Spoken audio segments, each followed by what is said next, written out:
Assalamualaikum warahmatullahi wabarakatuh. Terima kasih sudah klik video ini.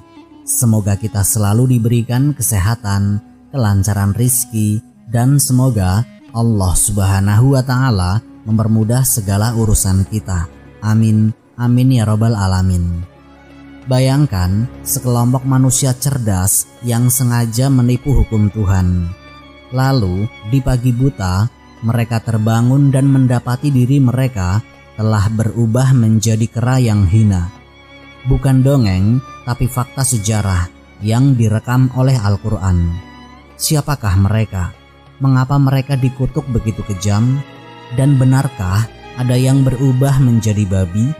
Simak video ini sampai akhir karena kisah ini menyimpan rahasia besar yang jarang diungkap.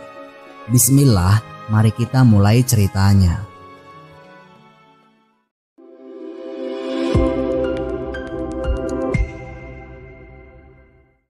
Awal kutukan yang menggemparkan sejarah Bani Israel. Dalam sejarah panjang Bani Israel, ada satu kisah yang bukan hanya mencengangkan, tapi juga serat pelajaran, yaitu sebagian mereka benar-benar dikutuk oleh Allah menjadi kera. Ini bukan legenda atau dongeng rakyat yang lahir dari mulut ke mulut tanpa dasar, tetapi fakta yang tercatat tegas di dalam Al-Quran dan diperkuat oleh riwayat-riwayat sahih. Ironisnya, meski sangat penting, kisah ini jarang dibahas mendalam. Padahal, tragedi ini membongkar watak keras kepala, watak kelicikan, dan kesombongan segelintir Bani Israel saat berhadapan langsung dengan perintah Allah. Allah Subhanahu wa Ta'ala berfirman dalam Quran Surat Al-Baqarah ayat 65. Dan sungguh kalian telah mengetahui orang-orang di antara kalian yang melanggar larangan pada hari Sabtu. Lalu kami katakan kepada mereka, jadilah kamu kera yang hina. Apa sebenarnya yang terjadi? Menurut penjelasan para ulama tafsir seperti Ibnu Katsir dan At-Tabari, peristiwa ini terjadi di sebuah pemukiman pesisir yang sebagian besar ulama tafsir menyebutnya sebagai kota Ailah.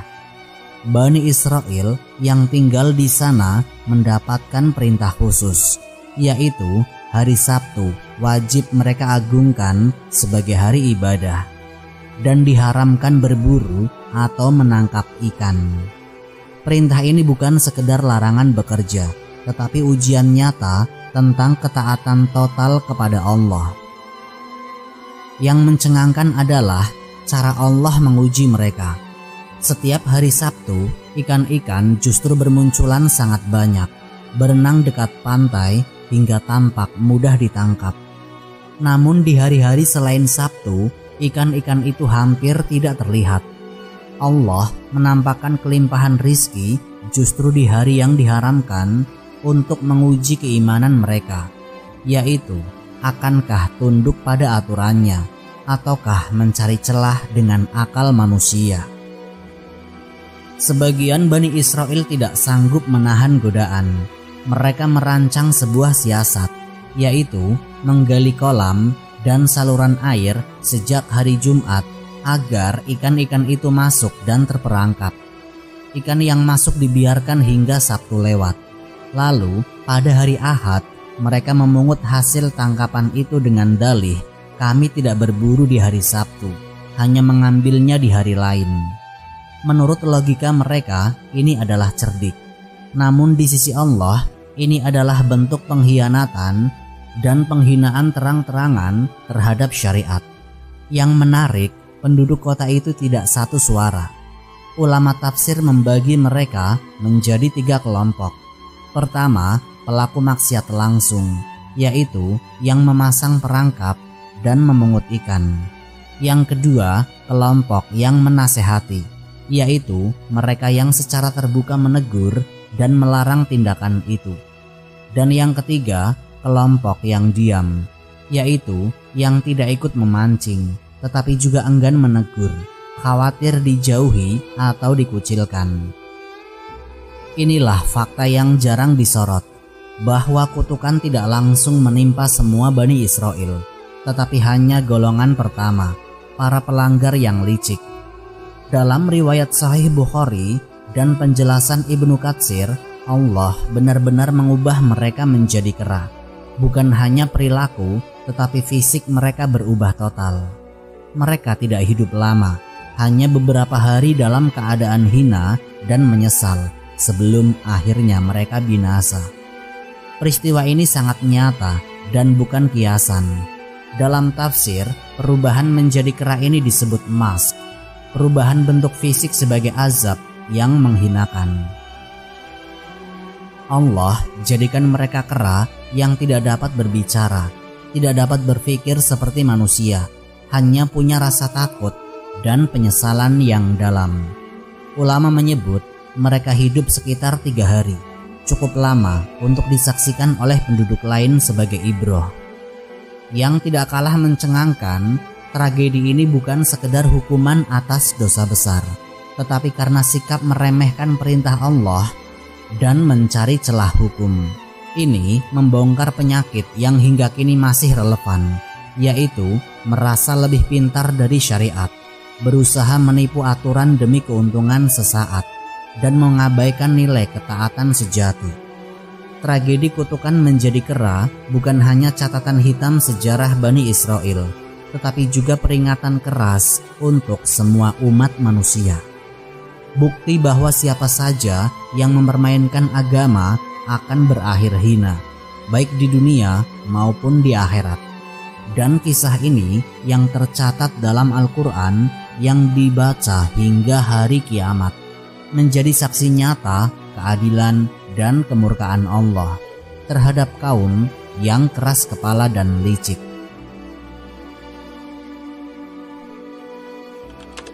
Siapa saja yang terlibat dan strategi licik yang membuka pintu kutukan.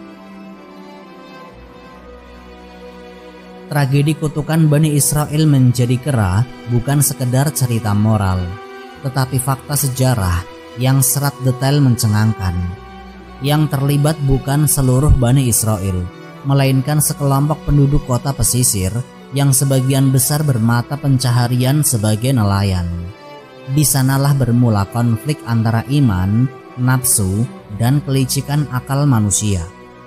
Dalam tafsir Ibnu Katsir dan riwayat dari Ibnu Abbas radhiyallahu anhu, penduduk kota itu terbagi menjadi 3 golongan yang sangat berbeda sikapnya. Pertama, golongan pelaku maksiat, yaitu mereka yang secara sadar dan sengaja merancang siasat melanggar larangan Allah. Mereka tidak hanya tergoda keuntungan, tetapi juga merasa cerdik menipu syariat.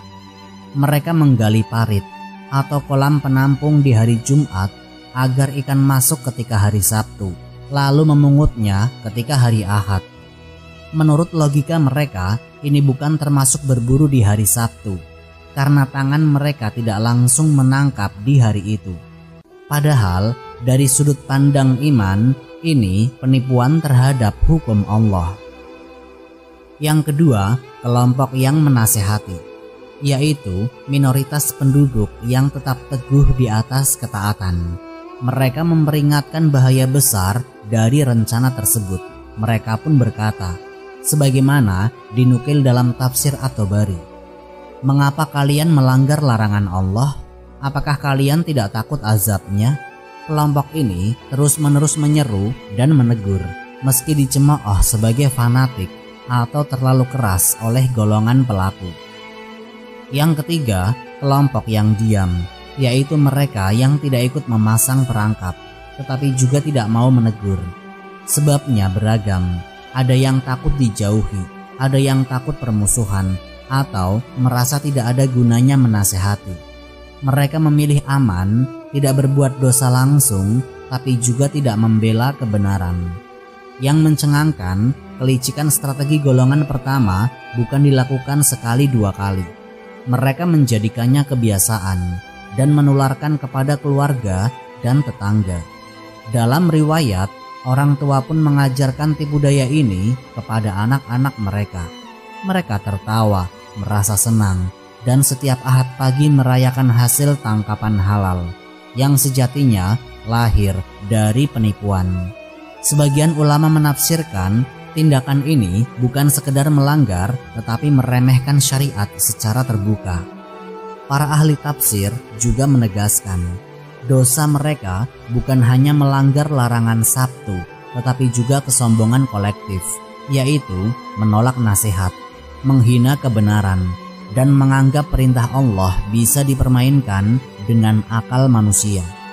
Mereka menuduh kelompok penegur sebagai pengganggu rizki dan perusak tradisi. Inilah bentuk keras kepala yang sangat dibenci oleh Allah. Dalam tafsir At-Tabari dan tafsir Ibnu Katsir disebutkan bahwa puncak murka Allah terjadi pada saat mereka tidak hanya terus-menerus melanggar, tetapi juga menghina kelompok penegur. Mereka meremehkan peringatan dan menentang. Untuk apa kalian menasehati kami? Azab itu tidak akan datang juga. Ucapan penuh kesombongan ini menurut para ulama menjadi sebab turunnya kutukan yang sangat cepat dan keras. Lalu bagaimana nasib kelompok kedua dan ketiga? Dalam riwayat Sahih, kelompok yang menasehati diselamatkan total, baik lahir maupun batin. Sementara kelompok ketiga yang diam menjadi perdebatan ulama. Sebagian ulama mengatakan mereka selamat dari perubahan fisik menjadi kera, tetapi tetap mendapat murka Allah secara moral dan spiritual. Sebagian lagi mengatakan mereka ikut binasa. Yang jelas, sikap diam terbukti bukan jalan keselamatan penuh. Fakta mencengangkan lain yang jarang diungkap adalah kutukan menjadi kera ini hanya menimpa mereka yang sudah dewasa dan terlibat aktif. Anak-anak kecil dan generasi yang tidak ikut serta selamat sebagai bukti keadilan Allah. Namun, bagi seluruh Bani Israel yang masih hidup, tragedi ini menjadi trauma kolektif yang membekas. Setiap mereka melihat sisa tulang belulang dan reruntuhan tempat para pelaku tinggal, mereka diingatkan pada aib besar yang tidak akan pernah terhapus. Peristiwa ini tidak hanya membongkar betapa bahayanya menipu syariat, tetapi juga memperlihatkan bagaimana dosa bisa menyebar menjadi budaya dan akhirnya menghancurkan sekelompok kaum. Dari satu akal licik muncul gelombang pembenaran, kesombongan, dan penghinaan terbuka terhadap hukum Allah. Inilah fakta sejarah yang jarang dikupas detail.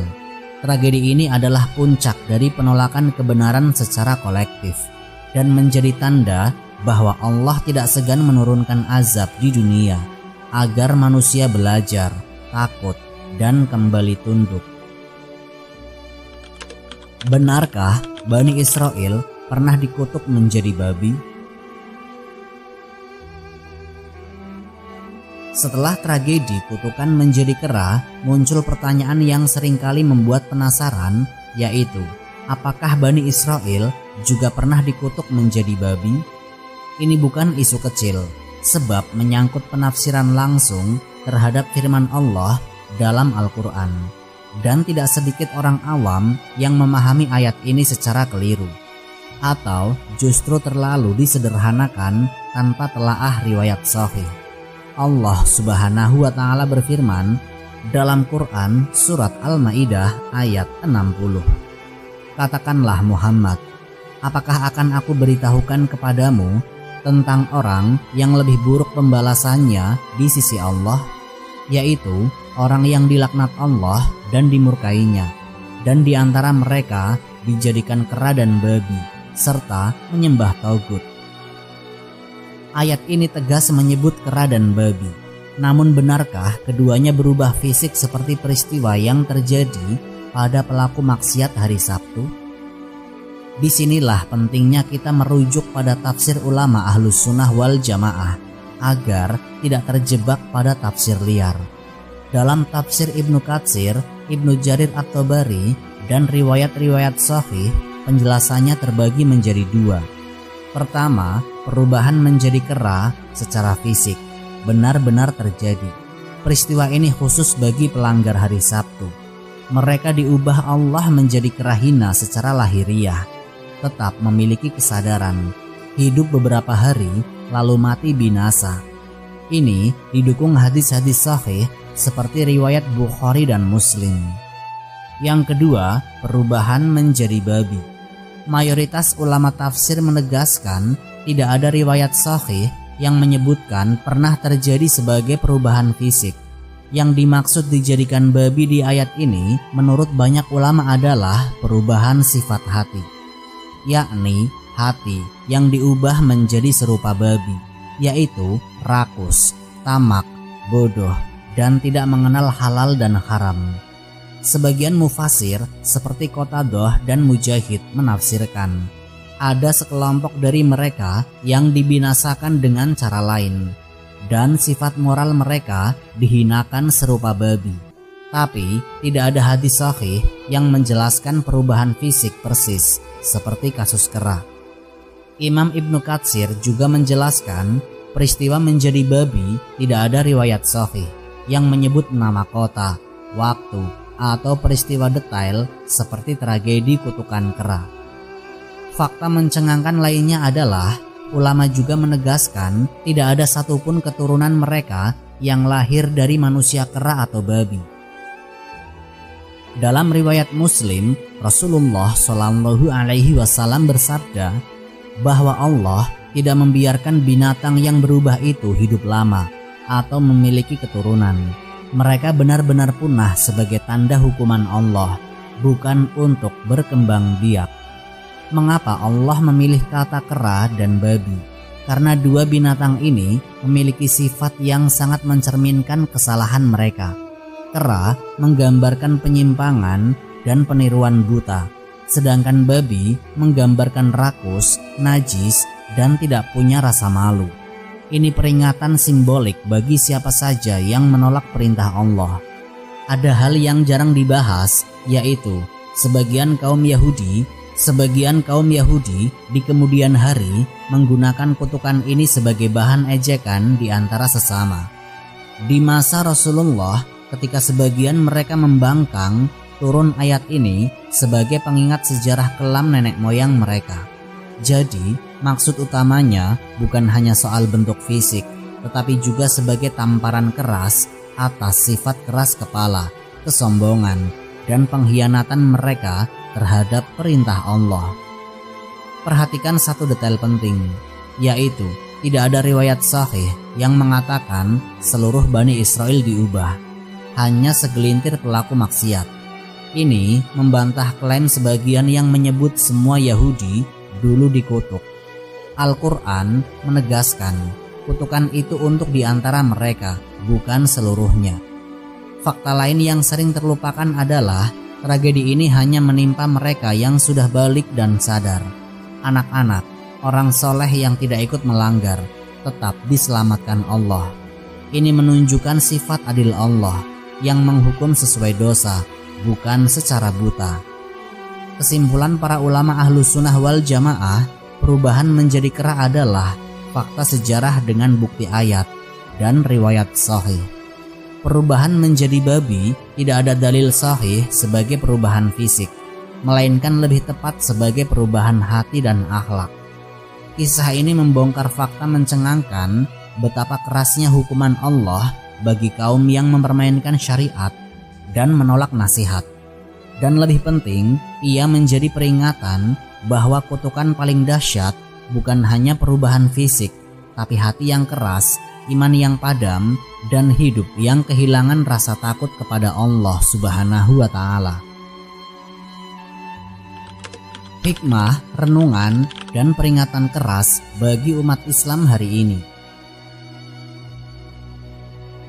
Kisah kutukan sebagian Bani Israel menjadi kera dan ancaman menjadi babi bukan hanya bab sejarah yang layak dikaji di ruang kelas.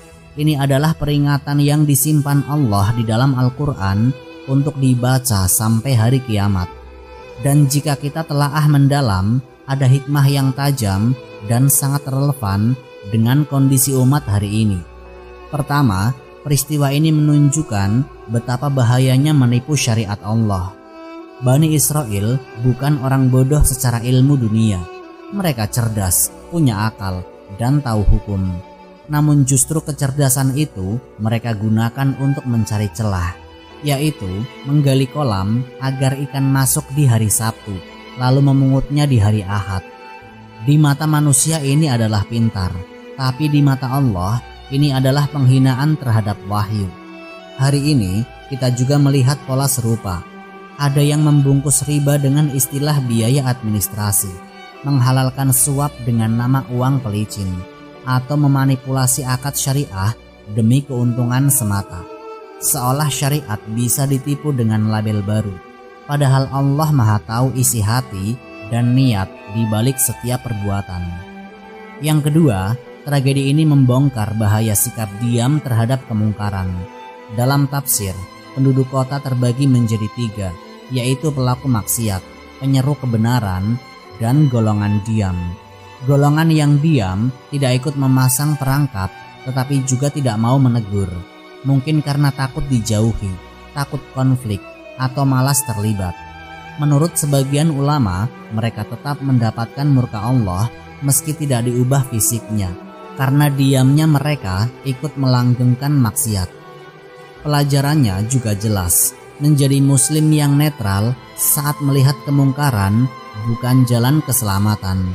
Rasulullah Shallallahu Alaihi Wasallam bersabda, "Barang siapa di antara kalian melihat kemungkaran, hendaklah ia ubah dengan tangannya. Jika tidak mampu, maka dengan lisannya.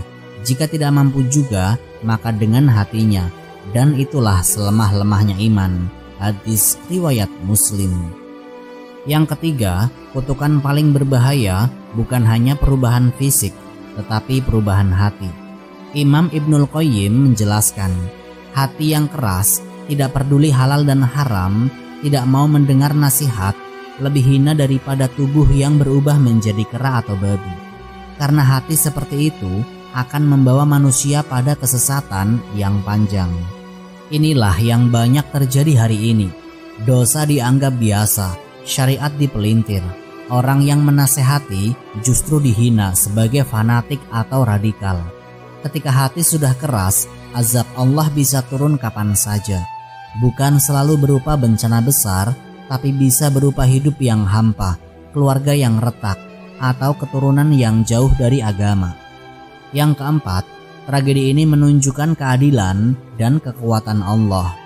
Tidak semua Bani Israel dikutuk, yaitu hanya pelaku maksiat dan yang keras kepala.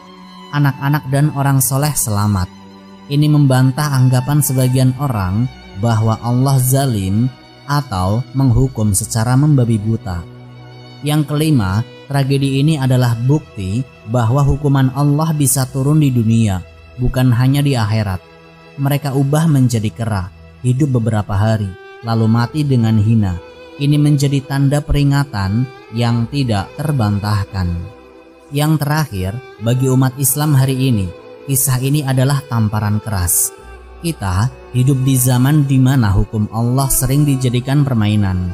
Halal dan haram dinegosiasikan demi kepentingan ekonomi, politik, atau popularitas. Sebagian mencari celah, yaitu bagaimana berdosa tetapi tetap terlihat baik, atau bagaimana melanggar tetapi tetap terhormat. Padahal kutukan Allah tidak mengenal celah. Allah menurunkan tragedi ini agar kita takut, tunduk, dan tidak meremehkan syariat. Agar kita belajar kejujuran kepada Allah lebih utama daripada kecerdasan di hadapan manusia. Dan bahwa agama bukan untuk dipermainkan, tapi untuk dipegang dengan keikhlasan. Kisah Bani Israel ini bukan sekedar dongeng. Ia adalah cermin besar, yaitu sekeras apa kita memegang agama, seberani apa kita menegur kemungkaran, dan sejujur apa kita di hadapan Allah. Maka pertanyaannya kini bukan hanya apakah mereka benar-benar dikutuk, tetapi apakah kita sedang berjalan di jalan yang sama? Dan jawabannya ada pada setiap sikap, niat, dan keberanian kita menegakkan kebenaran, meski itu pahit. Wallahu a'lam bishawab. Semoga kisah ini memberikan manfaat dan menjadi pengingat bagi kita semua untuk terus memperbaiki diri serta meningkatkan ketaatan kepada Allah Subhanahu wa Ta'ala. Lebih dan kurangnya mohon dimaafkan. Yang benar datangnya dari Allah Subhanahu wa Ta'ala. Khilaf atau keliru itu datangnya dari saya pribadi sebagai manusia biasa. Sampai jumpa di kisah-kisah inspiratif berikutnya. Akhirul kalam, wassalamualaikum warahmatullahi wabarakatuh.